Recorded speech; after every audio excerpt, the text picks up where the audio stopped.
Hey guys, it's Wolf Ferrell here. I'm just doing a video here on Warcraft 2 BattleNet Edition. This game originally came out, Warcraft 2 that is, in late 1995. And then the expansion came out, I think, somewhere in 1996. And I started playing this probably right around when the expansion came out. So one of my neighbors, he had this awesome computer, and he had this and Duke Nukem, and anyway, I basically lived with this kid for weeks, just glued to this computer, and we'd take turns playing it, and then all of a sudden, my other neighbors got it, and we figured out we could actually connect to their modem and play through our phone lines, and so we started playing competitively within the neighborhood, and all of a sudden another kid got it, and I went home and I said, "Mom, you got to get me a computer. I need this game." And God bless her, she came home with a black and white Macintosh, and unfortunately you couldn't play this game on that. So yeah, fast forward maybe 6 months of constantly sleeping over at my neighbors' houses, and I got an actual computer. I think it was a 486, and it had like 8 megs of RAM or something. I don't even remember now, but needless to say, it was pretty weak and tragic by today's standards. I think, I think refrigerators have more horsepower than that thing. Anyway, so yeah, I eventually got the computer and it was able to play Warcraft 2, and that's all I cared about. I was playing some other games like Descent and Duke Nukem, and they kind of played okay on it too. So it was there. It was everything I needed, and so all of a sudden I was playing with my neighbors, and we were all very competitive and pretty good at the game for the most part. And eventually we all got onto I think it was called the Internet Gaming Zone, which eventually got bought out by Microsoft and became the MSN Gaming Zone. And it was an online gaming server where you could join a giant chat room, basically, and there'd be, maybe 200 or 300 people playing Warcraft 2 in the particular chat room. And you could create lobbies, you could whisper each other, or you could talk in the global chat room. And if you created a lobby, you could have up to 8 players in the game, and then you'd launch it. And back then it was a DOS game, so the game the launcher would prompt your command prompt or your MS-DOS prompt, and then you'd have to navigate to the game's folder, wherever that was on your computer, your C drive or whatever, and then you'd have to type in the executable, and then another command, PKT7 or PKT4, and they would have something to do with your packet transfers through the game. So if you used PKT7, you didn't get much lag, but it wasn't quite as responsive, whereas if you used PKT4, you got a bit more lag, but it was quite responsive.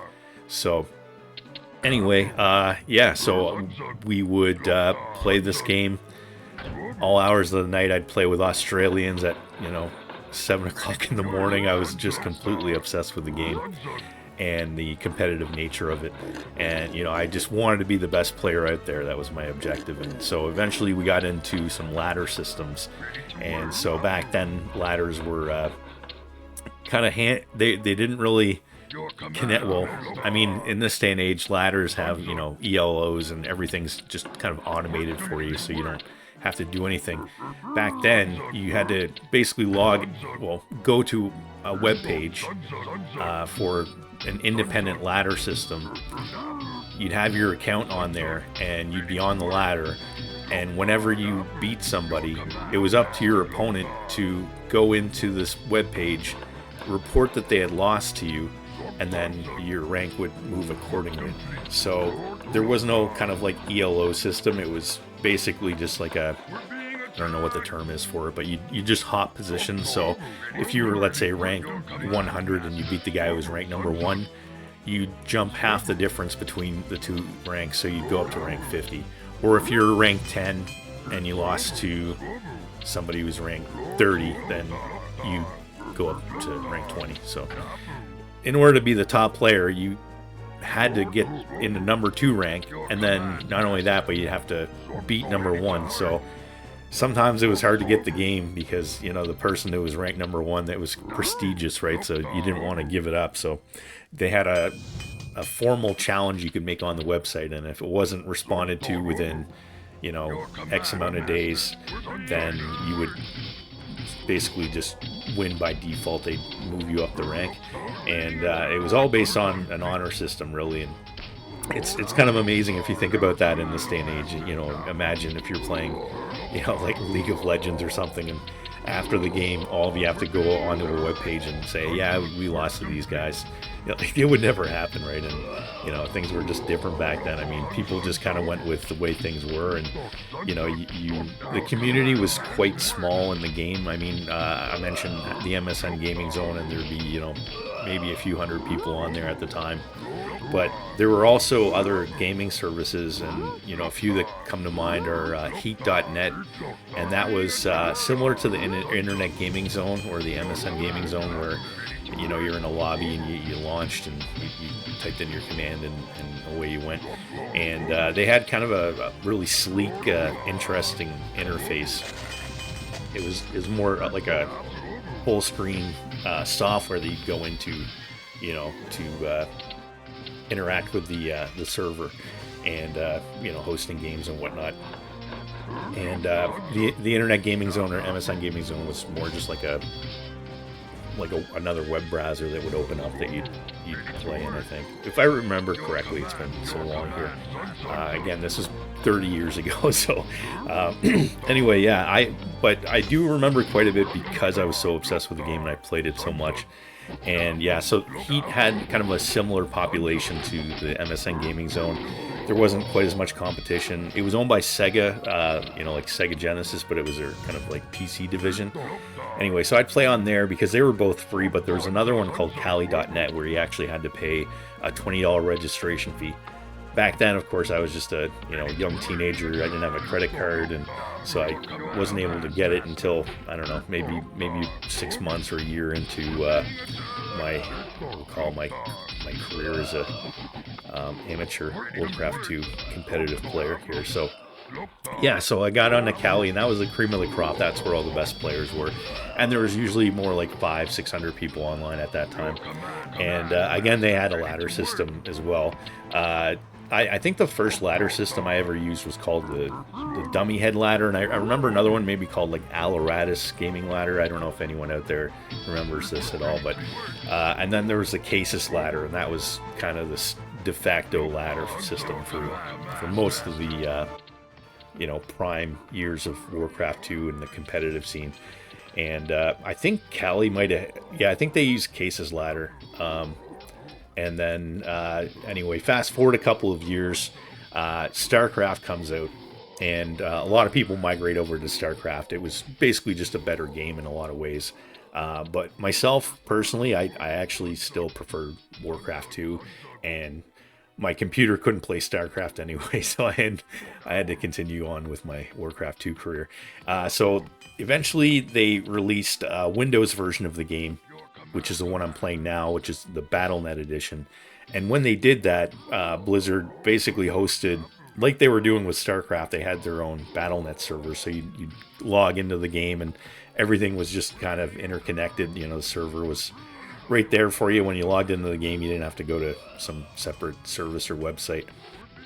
So that was nice. And so it kind of consolidated the community too, because like I said, everyone was kind of segregated between Kali and Heat and the Zone, and there was another one, and yeah, like I said, I can't remember what it was, but yeah, anyway, that one wasn't as big or long lasting, and I think you had to pay for it as well. And this was again in the, like, kind of the early times of online gaming. So yeah, so anyway, where was I going with that? Yeah, so BattleNet kind of brought everybody together, so the community became quite strong again. And keep in mind, I mean, this community was never that big because this game came out, and it was really when online gaming just started becoming a thing, right? So there wasn't a huge community of people out there playing these games. Because number one, back then, like, most people didn't even own computers yet. That wasn't like a very, very common thing. And number two, if you did, you know, you probably didn't want to tie up your home phone lines playing online internet games all day. And I remember that used to drive my mother nuts. And you'd be in the middle of a game and my mom would pick up the phone and it would disconnect you from the game. So you'd be playing like a competitive ladder game and my mom would want to call her sister and all of a sudden it's ruined, and I'd be like, Mom, freaking out. And I was probably kind of like Cartman in that World of Warcraft episode at that point in my life. I was just playing this game like 8 hours a day. I wasn't even going to school, really. I was just completely obsessed with this game. So that's probably wasn't a good thing for my social development at that point in my life. But anyway, I'm still here. I'm still kicking. So it couldn't have been that bad. So anyway, yeah. But really, Warcraft 2 started to slow down in the community a little bit at that point. Blizzard kind of, they didn't manage the server very well at all. There's people hacking, and the ladder system was just kind of like a joke. Like, nobody even used it, and they didn't manage anything, and so eventually everybody just said, well, I mean, these guys aren't doing anything, so let's just make our own server. So there was a kind of a community server that was formed, and eventually I think that went over into Russia, where I think it still exists to this day. They basically created a customized version of the game, with a couple little fixes that and they made it free, so everyone migrated there, and the community continued to run right into the maybe the mid 2000s. I think is probably where it just really started to get to a point where you're like, all right, this isn't how it used to be anymore. There'd only be 50 people online at any time or something, and the competitive scene was just not really there anymore. There weren't enough players to sustain it, and unfortunately I think it's still like that to this day. Now they've recently, after 30 years, released a new version of the game, which I actually haven't picked up yet, but I probably will pick it up actually, now that I've been thinking about this game and I'm making this video. And it's a remastered version, so it's got better features for modern computers. It's got some balance changes, which I'm quite interested to see. So there's only two races in Warcraft 2. There's the Orcs and Humans, and they never balanced the game. Even though it was completely broken from a balance perspective, for 30 years they just said, whatever. Starcraft still, got updates, to even to this day now, the original Starcraft. And so Warcraft 2 was kind of the redheaded stepchild, and it never really got the love it deserved. So now they finally decide, okay, well, 30 years later, let's see if we can kick this back up again. And honestly, I don't even know why they bothered, because the game is just, I think it's just that little bit too old, like a little bit too dated in the presentation for people to really accept it and dive into it as, something that they're going to consider as a meaningful hobby, unfortunately. If it was up to me, I think I'd love for everybody to be playing this game right now, and there'd be thousands of people playing online at the moment, and I'd probably get right back into it. But as it stands, and one thing I did look into when the remastered version came out was, how many people are actually playing it. Like, has there been a resurgence in the competitive scene? And unfortunately, not really. And I mean, that could change, or that could be improving as we speak. I don't know. But anyway, for all intents and purposes, for me, I don't know if I'll ever get back into this game, just for a variety of reasons. But back in the day, I was a pretty good player. I'm not going to brag, but I was probably, I mean, if I'm just being modest here, I'll say I was a top 100 player at any time during the competitive scene of the game. When I was on ladders, I'd usually be in the top 20 or top 50. I think I actually held the number one spot a few times on the zone ladder, but Cali, I don't think I ever sniffed the top 10. There was just better players on there. So during the kind of heyday of this game, there was thousands of players on I'd say there probably was about tens of thousands of people actively playing the game, but on at any given moment online, between all the servers, there might have been 1,000, 1,500 at the most. But that's probably a little excessive. Yeah, I'd say closer to 1,000 in its heyday. And so yeah, there was certainly a lot of players. And yeah, so the game really, in my opinion, it really excelled in a lot of strategic ways that I still appreciate to this day. And this game's always going to be a motivator for me in game design. I'm currently developing a game called Of Wolf and Man, which takes certain when it comes out. If you're following my channel here, you'll see some similarities, but of course, it's not going to be just like this game. The genre's kind of evolved, I think, since this game's come out, and I think that really is highlighted mostly in the interface, in the controls. In Warcraft 2, it's a lot of mouse movements. There's no control groups, or at least there never used to be. I think they've implemented them now, but back in the original releases, there were no control groups, and the most units you could control at any given time would be 9. Now, based on the way the game is, I mean, you usually weren't controlling more than 9 units at a time anyway, so it wasn't really a big deal. But it just, if you watch like a professional Starcraft 2 player, they've got, let's say like 350 actions per minute, and 99% of those are them just needlessly flicking back and forth between control groups. So, that was never a thing in Warcraft 2. So, yeah, I'll probably have carpal tunnel syndrome from this game at some point in my life. Fortunately, that hasn't hit me yet. But yeah, this game was a lot of work in the control scheme, and even just bloodlusting your ogres, which was really, and actually what we'll do now, I'll just kind of talk about the differences between the orcs and humans. So, orcs were just better in general than humans. There's a lot of little differences between them. I mean, you've got footmen versus grunts, or archers versus axe throwers, or knights versus ogres, and mages versus death knights. 99% of that's just aesthetic. Like a footman and a grunt are basically the exact same unit. They just look different. Same with ogres and knights, etc. Mages are probably the biggest difference for humans in terms of having an advantage.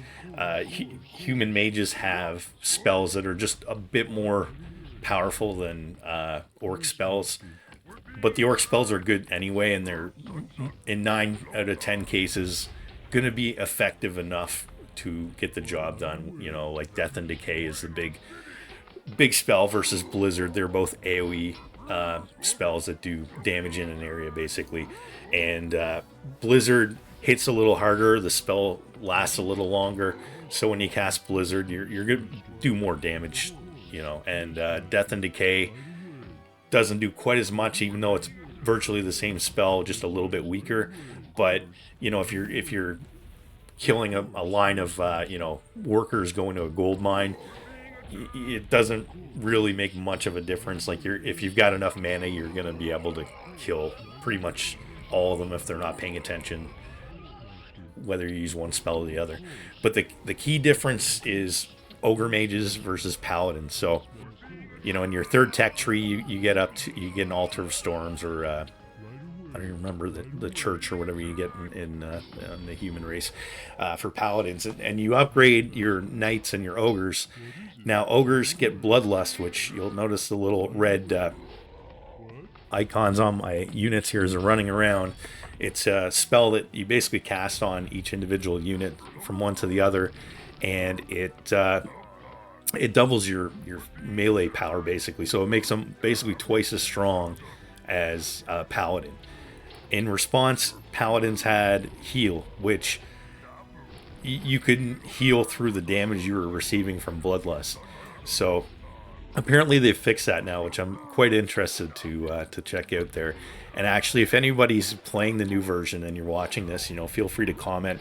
Let me know what you think about these new balance changes they've made. Apparently, they've made archers and axe throwers somewhat relevant back, as this game was being played originally, they're pretty much useless in 99 out of 100 circumstances. They're units you just didn't use. There were a lot of units in the game that you might use under in certain circumstances, like you might make a like a demolition crew or a sapper, basically like a kamikaze style unit that blows up other units or walls. So there was kind of little side uses for some units like that, but generally the flow of the game was you either immediately walled off and took two bases and set up some defenses like a catapult or towers or whatever, and you kind of powered up for a big economy, or you just stayed on one base and you either powered up to go up the tech tree really fast with minimal defenses, or you went all out and rushed and made early attack units like grunts and or footmen and or catapults, and you'd either try and siege the opponent's base or just run them over, like if they were doing the same thing, and then you'd progress from there. You'd hit your second tier, and then you'd get into ogres or paladins, and they would be twice as strong as a grunt or footman. So if you got to that point, your opponent was still on the first tech tree, they're probably going to be in some trouble. So attacking up is a big part of the game, and then ultimately I'd say 7 out of 10 games would end with a player getting bloodlust and just immediately ransacking their opponent's base, because it doesn't matter what you have. If you don't have bloodlust and they do, you're probably dead. And so so that was a big part of the game. What outside of the basic flow of the game, early game was always a big thing, and one of the main reasons I preferred this game over Starcraft back in the day, and this especially came in with team games, having a concept of having 4 players or 6 or even 8, but usually just two on two games, where there'd be so much strategy in the early game, because one thing with this game is you start with a lot of resources. Like, you only start with 1 unit, and then you can make your town hall. But then after that, like, you've got quite a few resources where you can go send some workers into your opponent's base and mess them up pretty hard, and still have the economy to thrive and build and expand. And of course, there was always a bit of a balancing act with that aspect of the game. So you might put a tower behind your opponent's gold mine, and they got to decide, do I fight this off, or do I run up and maybe take another base, even though that's going to leave my other base exposed. So there's all these little micro decisions that you're making in the early game as you're assaulting or being assaulted by workers and towers, and dealing with little quirks in the design of the game. Like there's a tower bug in this game where if you've got a tower on the left side of the map versus the right, you can repair it, but they can't. There's little quirks like that everyone was kind of susceptible to, so you'd have to keep all that into consideration. So needless to say, there's a lot of stuff that you needed to know to play the game at a high level. Like, if you didn't know certain wall off positions, I could send out 2 workers in your base and just kill you like right away, and there'd be nothing you could do about it. So you'd be trying to block building placements with your workers and attacking their workers, trying to kill them, repairing towers, and all this kind of crazy stuff that would happen early in the game. And so that is the reason I always preferred this game over Starcraft, because Starcraft the key difference with Starcraft and Warcraft 2 is Starcraft is everything's kind of like an ellipse, whereas in Warcraft it's more like chess. Everything's on a square. So if you're walling something off in Warcraft, it's quite obvious, whereas in Starcraft, it's like 1 out of 7 times on based on where your building placement is, you can wall off, and sometimes it'll leave room for one tiny size unit. And anyway, there's all this kind of nuance to the way their system work. But in my opinion, the simplicity of the more kind of like square or more symmetrical physics of Warcraft 2 just made it more fun and more interesting for me.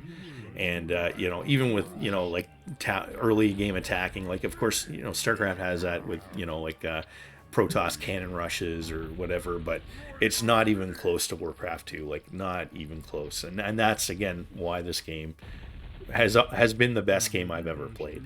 And yeah, again with team games in particular, like I'll fully admit StarCraft is a way better one-on-one competitive RTS game, way better, and probably just a way better game in general.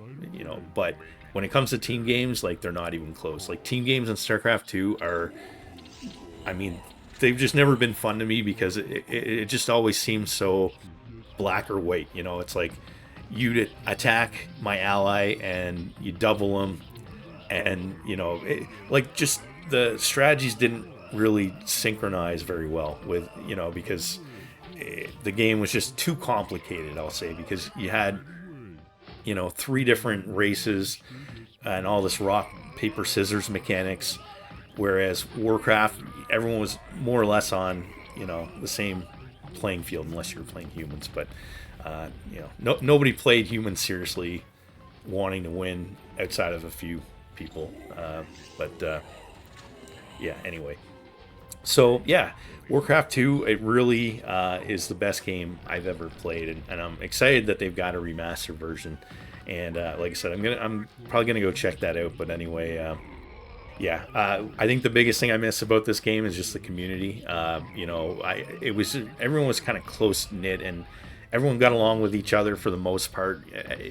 Back then, there was no social media, and so everyone would just talk on message boards outside of the game, or just inside of the game. Everyone would just type to each other and talk, and so and you'd get friends that you'd team up really well with, and so you'd have these really competitive team games happening all the time. And people would, like, back then there wasn't streaming, but what we would actually do is we'd have 4 people in a game, but you could have 8 people, so 4 people would join just to watch the game. And you'd start with your peon or your peasant, and you just move to some random spot on the map where you're not going to interfere with the game, and then everyone would share their vision with you. And so you'd have an audience. You'd usually have an audience of a handful of people watching your game, just out of boredom or waiting for their turn to play, almost like you're at a bar and a pool table, and you got a couple of people just chatting around you, drinking beer, just waiting for them to be able to play the next game, type of thing. So yeah, it was just really cool. And like everyone, like I said, we were kind of like a caricature. So you just kind of played off of each other, and people were generally just fun and funny. And I don't know if it's just, I think it had to do with the size of the community. I think when you're dealing with like an online game and a community, if you've only got a few thousand people, then that's going to create a community. But once you have, once you get into the tens or even hundreds of thousands or more people, like I don't think there's much of a community anymore. I just think it just becomes like just crazy. Like nobody really knows each other. Everyone's just kind of got these echo chamber opinions about things, and nobody really respects each other on an individual level, because you're probably never going to see this person again for the next year or something. Whereas in Warcraft 2, you lied in the bed that you made in the community. So if you were a hacker or just a jerk, like people would just kick you out of their games. They knew. And so for that reason, there was just a lot more respect back then, and I really miss that, and I'd love to see that kind of become more of a thing in online gamings and communities. Almost like I can almost see like a game like this coming out where even if it sells 10 million copies, maybe they kind of somehow, without you even knowing, put you into these smaller communities where you become familiar with each other, and you're not just like some number in a sea of a million other players. But anyway, so as you can see here, I'm actually not too bad to this day. Like I said, I haven't played this game in forever, and so here I am losing embarrassingly to 7 computer opponents on this map called Garden of War. And this map, by the way, was the map. Like everyone always played this map just because it just had so much nuance. Like you could play this game 100, probably a million times in a row, like a team game on Garden of War, and never have the same game twice. There's just so many variables, so many imbalances between positions. Like you'll see these roads going up, and they in some positions would separate where you could build your town hall in relation to the gold mine. So in some cases you had to spend more time mining, so your economy would be slower. So you could either do that, or you could say, you know what, screw this, I'm gonna take the time to move my starting unit over to a whole new gold mine, even though that gold mine might have less gold in it, just because you didn't want to have your economy slowed down by the imbalance of the map. And then that would create all these situations where you've got, people in positions where you wouldn't expect them to be. Well, you would, because you played the game all the time, like a lunatic, like I did probably. But yeah, just all these different kind of variables that came into play. So yeah, anyway, I just hopefully kind of wanted to ramble here a bit about this game. I spent years of my life dedicated to this game, playing it competitively, and it's like riding a bike. As you can see, I'm actually not that bad at the game even now that I'm looking at my defeated base here. Anyway, so that's the end of that. So I'm gonna go ahead and surrender here. And I miss these little surrender screens, because sometimes you lost the game, but you might have gotten 200 kills, and you can tip your hat to that, So I'll tip my hat to the fact that I just got my butt whooped by a bunch of moron computer opponents in Warcraft 2. So anyway, guys, I hopefully you've enjoyed this video.